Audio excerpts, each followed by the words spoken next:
In this tutorial, I'm going to teach you how to authenticate from a React application to a Spring Boot API. And just like you see in the screen, this is a React application and it's getting data from a Spring Boot API.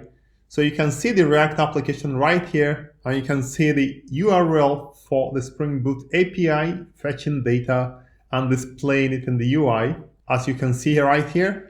So in this tutorial, you are going to learn about 4 different things, or 5. One of them is Spring Security using Security Filter Chain. This will be a complete step-by-step tutorial. You are going to learn about CORS configuration. CORS means cross-origin resource sharing. And you're going to learn about basic authentication from React, that is using the username and password created in Spring Boot.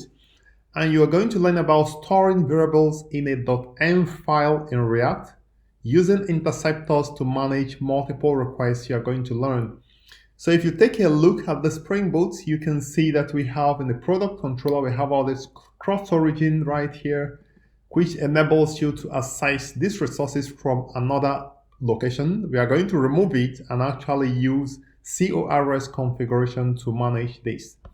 So let's go ahead to get started. The step-by-step of this tutorial is provided for you for free right here in my website.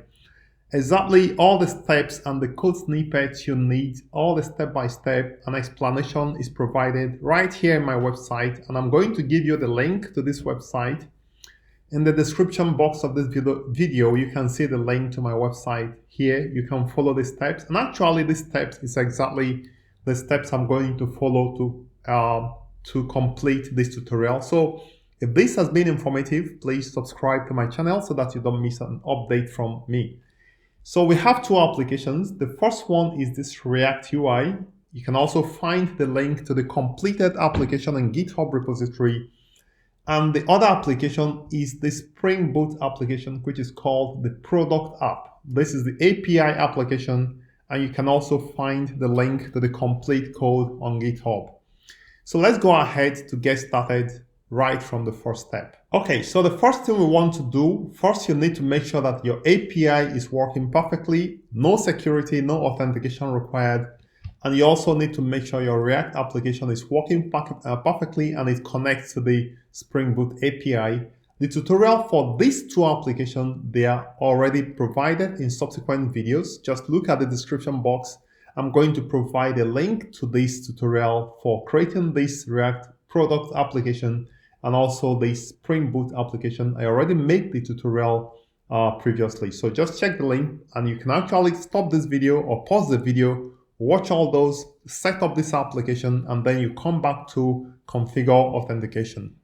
So the first thing we want to do is to configure Spring Security in the Spring Boot application. So there's a step-by-step, and the first thing you want to do to configure Spring Security on the Spring Boot application is to add the security dependency, Spring Starter Security Dependency, and you can get it from MVN repository, and look for Spring Boot Starter Security. And this is exactly the dependency you need. Let me see, security. Yes, so copy this and then you can use it in your pom.xml. So let's go back to Spring Boot and we want to place this in our pom.xml in the dependencies section. Once you do that, you can actually just refresh Maven. So you can see right here, just click to reload Maven. If you do that, if you now refresh this application or you restart this application, it will now require you to enter a username and a password. So if you go back to try to access the URL, so let's just try so that I can explain to you what is happening. If I go now to try to visit, it's going to ask me for a username and a password, as you can see. And now the username and password, you can find it in the console right here. So right here you have the password. So if I copy this password and paste it here, and the user I think should be user, and I sign in, it doesn't let me in. But if I use Postman, I should be able to access. For some reason, it requires you to specify these credentials as part of the request header. So if I use Postman, if I try to visit the same link, just start a new request, HTTP request. Here I'm going to send. Now it tells me unauthorized, okay? But now if I go to the authorization and specify basic auth, I think that should be it, basic auth, and I'm specifying the username to be user, and the password should be gotten from the console. So if I go back here, I can copy this password and specify it here. I should be able to access that URL. So you can see that I am able to get the data because I authenticated. Okay, so let's go back to the Spring Boot application. Now we are going to configure security so that we have the username and password coming from MySQL database. If you look at the Spring Boot application, we have the user model, which is this. We have basic fields, first name, last name, username, and password. So we are going to now add the Spring Security configuration. I'm going to create a package that is going to hold all my configuration files. So I'm going to call this package security. All my configuration will be inside this package. So the first thing I'm going to create inside this package is the security config. I'm going to call it security config. And this security config, I'm going to annotate it with enable web security and also with configuration. Okay, so the next thing I'm going to do, I'm going to create a number of beans inside here. So the first one is the security filter chain bean. So I'm going to create and configure the security filter chain bean. And it's going to actually take a parameter which is HTTP security. And this parameter, we are going to go ahead to return HTTP security.build. Now we are going to build it, but we are also going to configure it before we complete building it. So let me give a space here.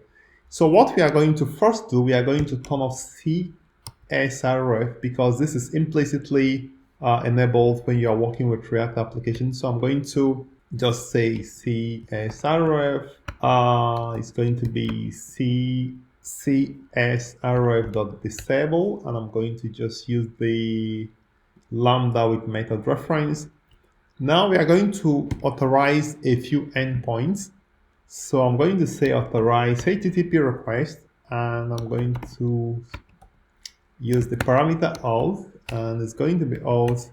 Now we are going to allow certain URLs. If you are working with an application, you know that the login URL and also the register URL, these URLs does not require any authentication because users are not required to authenticate for them to visit the login page.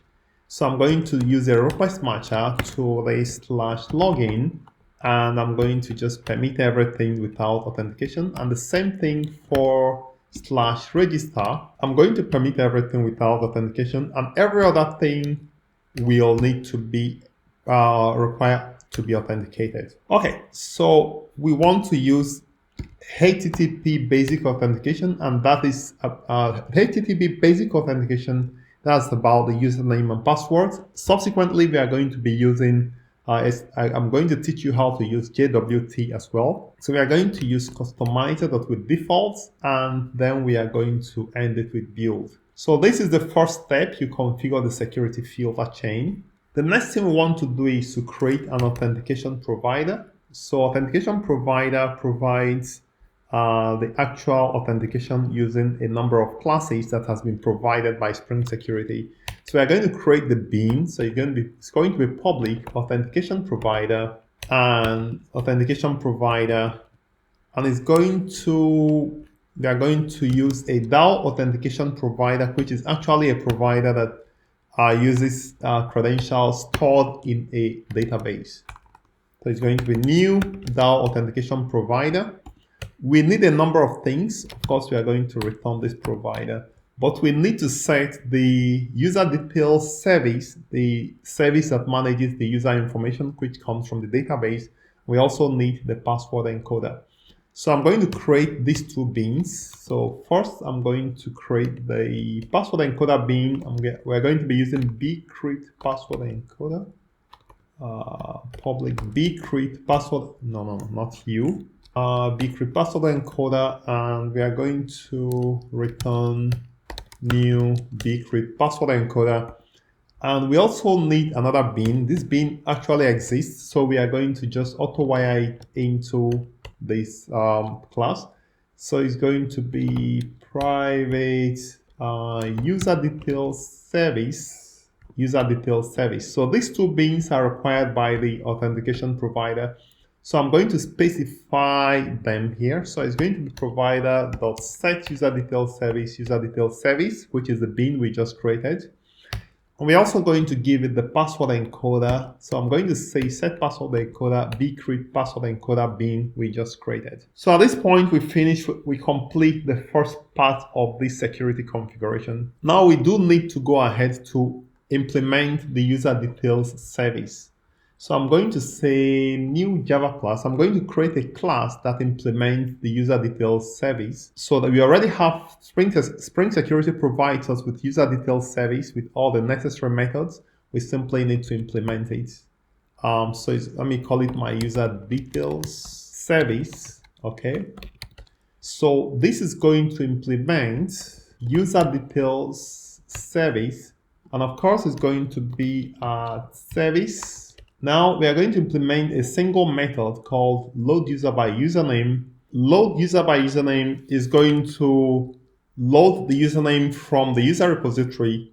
So what it means is we are going to wire in the user repository here so that we can fetch the username from the repository. So I'm going to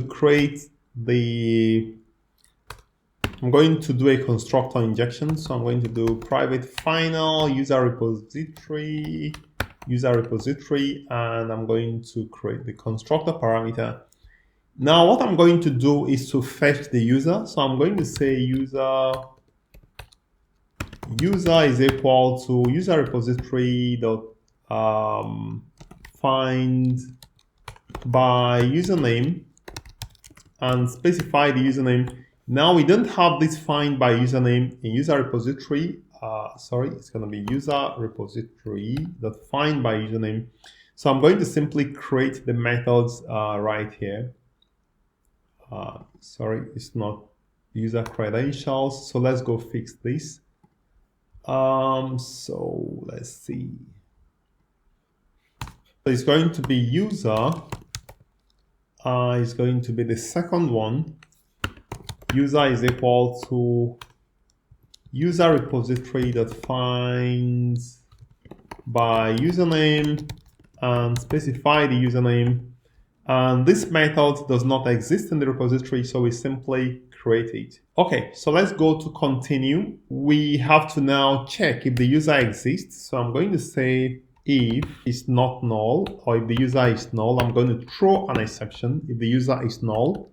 So I'm going to throw an exception that says username not found, new username not found as exception, and this is going to tell us that this user does not exist in the database. Otherwise, we are going to just return the user. So let's try to return the user. Return user. Now we have a problem. The user actually is returned, but what the UserDetails load by username returns is actually UserDetails. So we have to actually return a UserDetail, but UserDetail is an interface, so we have to implement it. So I'm going to create a class that implements the UserDetails interface. So I'm going to call it userPrincipal. It's going to implement UserDetails, okay? Implement methods. We have a lot of methods to implement, so let's just implement all of them, okay? By the way, before I forget, I'm going to check that this class, my UserDetails service, is annotated with service annotation. Okay, since we are going to be getting the password from the user and also the username from user, we are going to create a user field here. So I'm going to add one field here. It's going to be user. Okay, so it's going to be private user. And I'm going to also create or generate the constructor as well. And then we have the granted authorities are like the roles, right? So we are going to just return collections dot singleton list, and is going to be new simple granted authority, and this is just like a hard-coded user role, okay? In the case of password, we are going to return the password from the user. So it's going to be user.getPassword, and in this case, we have user.getUsername. So this is what we have. So at this point, we almost are done. We almost completed this. The next thing we just want to make sure is that when a new user is created, we need to encode the password, right?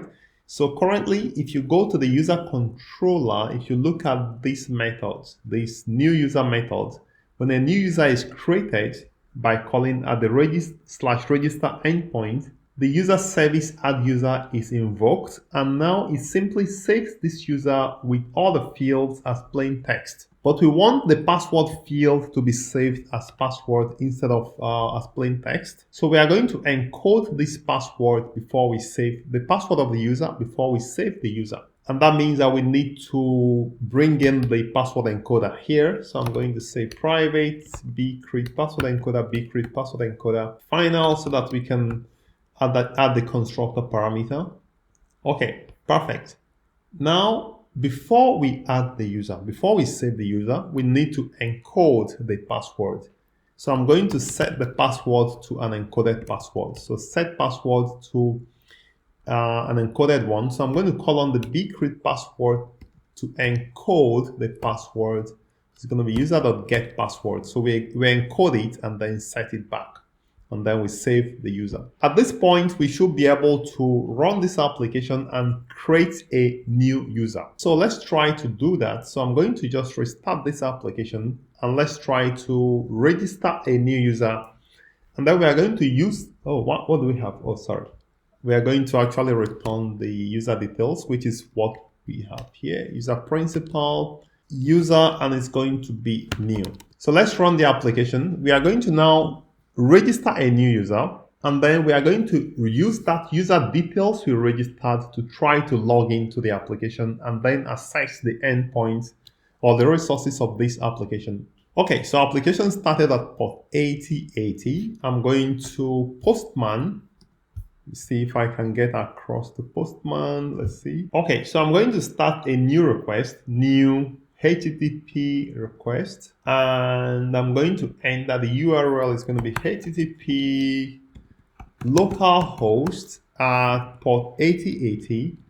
And if I go to products, now we are going to have an unauthorized message, which is right here, unauthorized, because we didn't authenticate. We are going to then go to register and register a new user. So I'm going to /register, and I'm going to do a post request. I'm going to pass in as the body of this request, I'm going to pass in the user details, first name, last name, username, and password. The body is going to be raw, and it's going to be JSON. Okay, so it's going to be first name,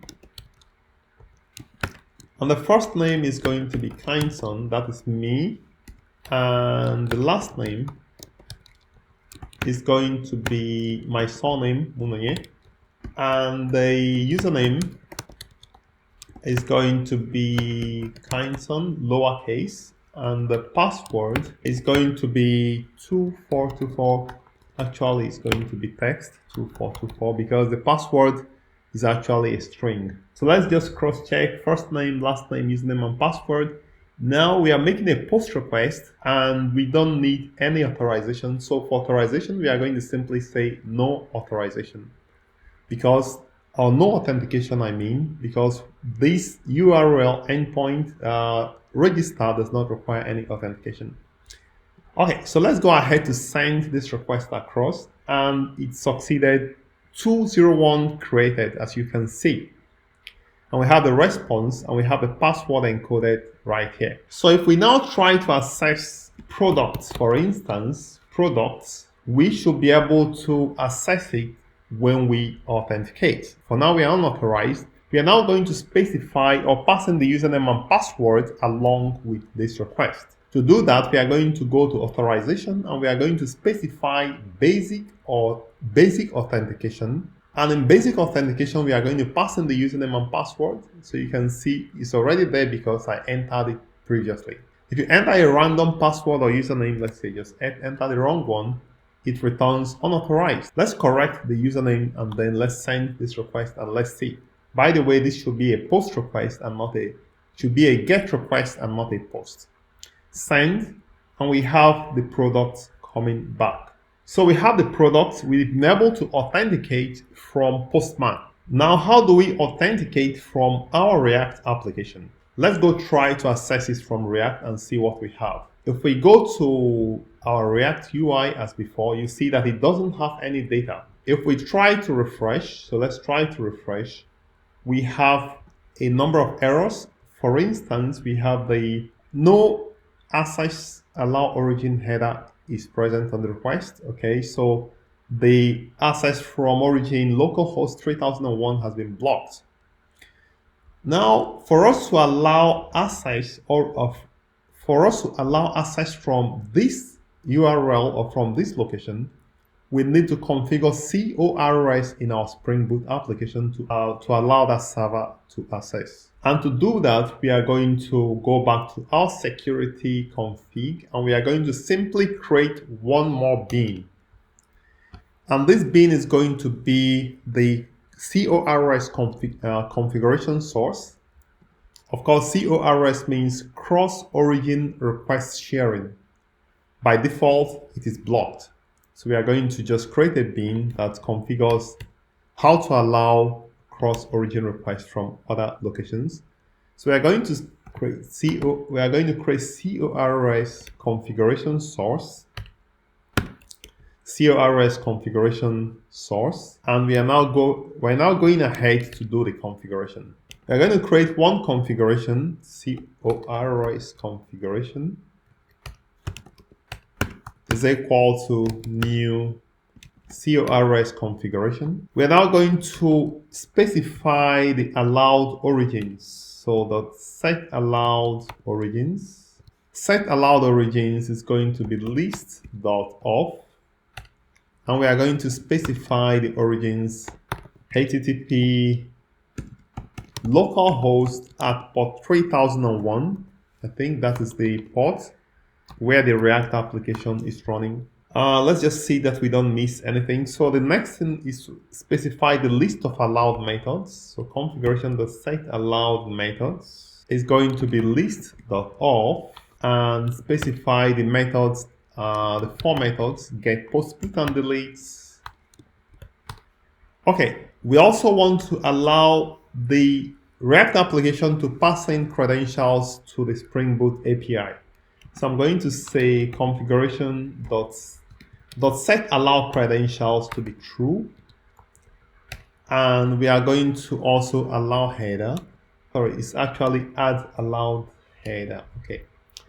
And we are going to create one configuration source. So it's going to be URL based configuration source is equal to new URL based configuration source, because actually this bean should return a configuration source, and we are going to register the configuration for this source. Register configuration, we are going to specify the pattern to be any route on that server and specify the configuration, and then we are going to return the source. Okay, so this is exactly how you configure your CORS filter.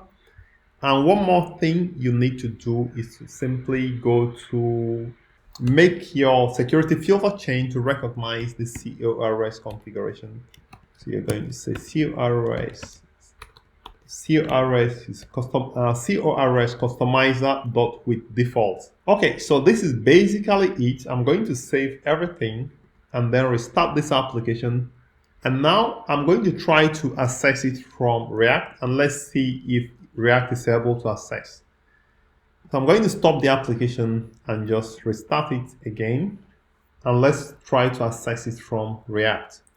So our application started on port 8080. So if we go back to our React application, we're also going to refresh. Of course, nothing happens. But now you can notice that we have other kind of errors. Now it's no longer the CORS error, but this error is coming because there is no credentials coming from React. React needs to send the credentials to be authenticated. So what we are going to do is to go to our React application and pass this credential along with this request. So you can see this request, we need to pass the credentials along.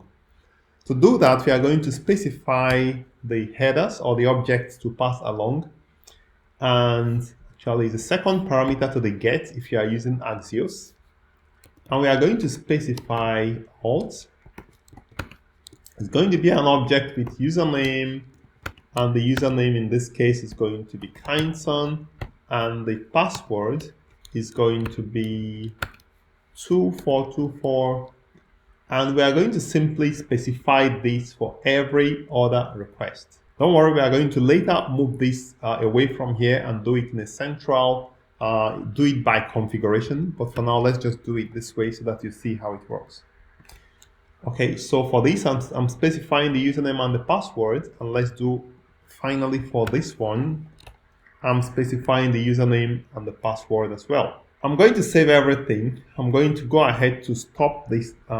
Let's go to the UI. Okay, so if I go ahead to refresh, we have our data coming in. So this is a different thing. So we have our data coming in.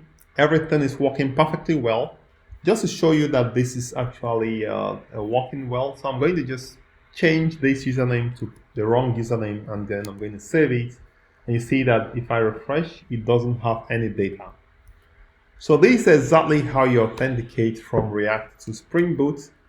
But now you may be asking, okay, is this what you are going to do? Placing all the username and the password here in every request? Well, no. So I'm going to remove all of this, and let's leave it the way it is. Let me show you how to create a configuration to be able to do it using a configuration, so that you specify this only once in a configuration file. Of course, you are going to place these variables or credentials in an environment variable. Now we want to now set up AxiosConfig in this application. So the first thing we want to do is to create an environment variable to hold our configuration data. So I'm going to call it, I'm going to create an environment file .env, and I'm going to specify a number of things. React_app API. So React app has to prefix all your keys that is specified in the .env file. React app API underscore username, and the username is what?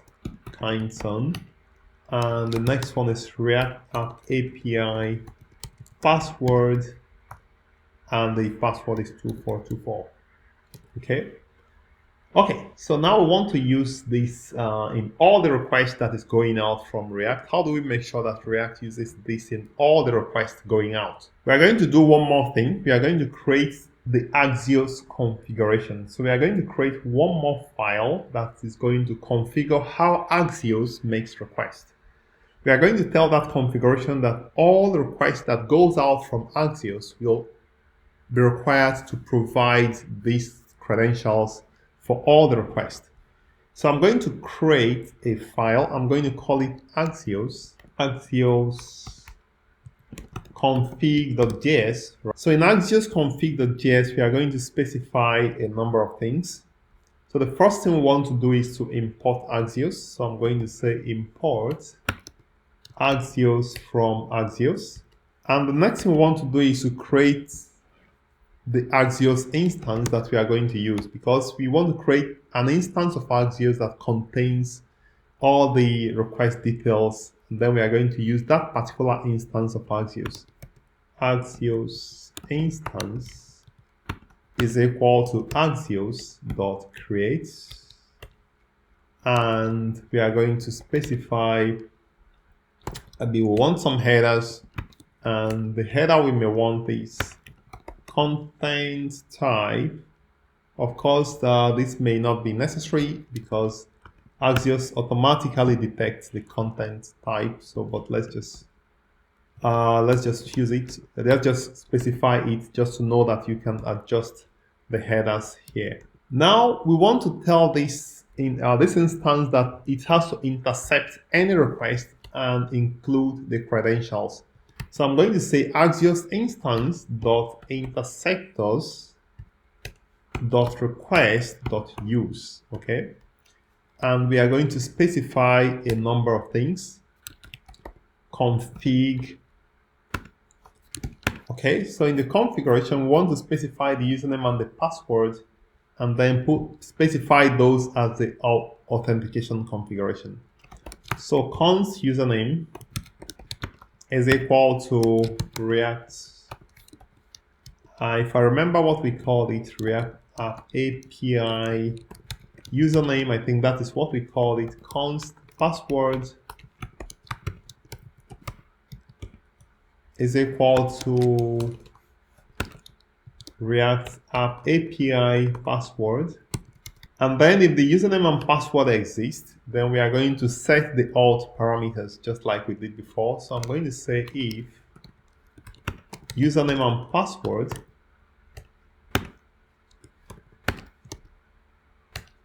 if the username and password exist, then we are going to specify config.auth is equal to, and specify the username to be the username and the password to be the password. Okay, so we close here, and then we are going to return this config. So we are going to also catch error in case an error occurs. Again, all the code snippets is also right there on my website in case you miss out something. So I'm going to return promise.rejects and specify the error. Okay, so that's basically how the configuration looks like. And then I'm going to export this. Export default Axios instance. Okay, perfect. So this is basically what you need to do. And what happens at this point is all the requests that is going out from your React application is going to use this configuration.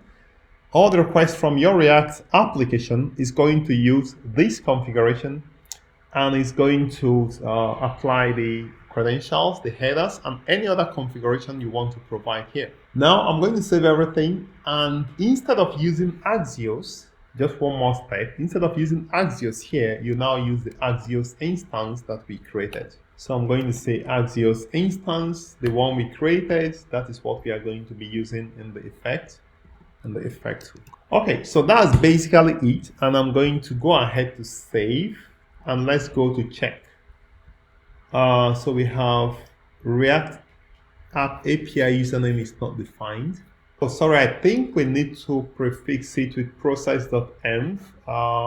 So it's going to be process.env dots. I think that is it. Process.env dots. Oh, sorry, not you. Okay, perfect. So I'm going to save everything, and this should be fine. Let's go to the UI to make sure everything works as expected. So why do we have this error? So let's see. Okay, so with this, I think we need to restart our application. So I'm going to just stop the application. Okay, so basically everything works as expected, as you can see. So you simply need to restart. We're gonna fix this problem later. So you simply have to restart your React server for it to work. So this is basically how to configure authentication from your React application to Spring Boot. So let's review what we've learned so far. So in the first part, we were able to configure Spring Security in our Spring Boot application.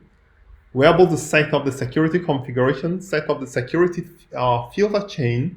We created our user details, we created our UserDetailsService. We also set up the authentication provider, the CORS configuration. And then in our React application, we were able to specify the username and the password manually. And later on, we were able to create a configuration by using AxiosConfig to modify the Axios to create a new instance of Axios. And we stored our credentials in an environment file. So the next thing we may ask is, how do we now implement JWT, JSON Web Token? Instead of using basic authentication, we can actually use JSON Web Token. And also, how do we specify a form for the login in our React application? This and any other question you might have, we are going to cover it in the next tutorial. If you have additional questions, please let me know in the comment box below this video. If this video has been informative, you benefited from it, please subscribe to my channel. Also, like this video, because in this case, it helps me to continue making these videos for you, because the YouTube algorithm is going to recommend my video a bit more. And of course, if you need anything from me, please write me in the comment box below this video. I hope to see you in the next part.